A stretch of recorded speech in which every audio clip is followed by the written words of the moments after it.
સુરતના સરથાણા વિસ્તારમાં તક્ષશિલા આર્કેડ અને પ્રાણી સંગ્રહાલય પાસે આવેલ BRTS બસ સ્ટોપ ખાતે બસમાં આગની ઘટના બની હતી, જેથી અફરાતફરીનો માહોલ પણ મચી ગયો હતો। બસ સ્ટોપ પર એકાએક બસમાં આગ લાગતા શાળા અને કોલેજના જતા વિદ્યાર્થીઓ પણ દોડતા થયા હતા।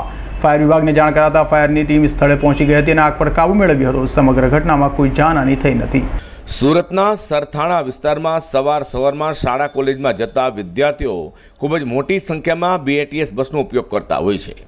ગુરુવારે સવારે પણ શાળા અને કોલેજ જવાના સમય દરમિયાન BRTS બસમાં બસ સ્ટોપ પર જ આગની ઘટના બનતા ડરનો માહોલ જોવા મળ્યો હતો। કેટલાક વિદ્યાર્થીઓ બસમાં બેઠા હતા, પરંતુ ધુમાડો નીકળતાની સાથે જ સમય સૂચકતા દાખવીને તેઓ બસમાંથી નીચે ઉતરી જવા પામ્યા હતા। ફાયર બ્રિગેડની ટીમે ઘટનાસ્થળે પહોંચી આગ પર કાબુ મેળવ્યો હતો। BRTS બસ સ્ટોપ ઉપર ઉભેલી બસમાં એકાએક જ આગ લાગતાની સાથે જ કોઈ સમજે તે પહેલાં તો આગે સમગ્ર બસને લપેટમાં લઈ લીધી હતી। સવારના સમયે ખૂબ જ મોટી સંખ્યામાં અવરજવર કરનારા લોકો પણ BRTS બસનો ઉપયોગ કરતા હોય છે। આ બાબતે ફાયર અધિકારી સાથે વાત કરતાં તેમણે જણાવ્યું હતું કે આગ લાગવાનું કારણ હજુ સુધી જાણવા મળ્યું નથી। ઘટનામાં કોઈ ઈજા કે જાનહાનિ થઈ નથી, જેથી કારણે તંત્ર અને લોકોએ રાહતનો દમ લીધો છે। અઝર કુર્સી સાથે પ્રકાશવાળા।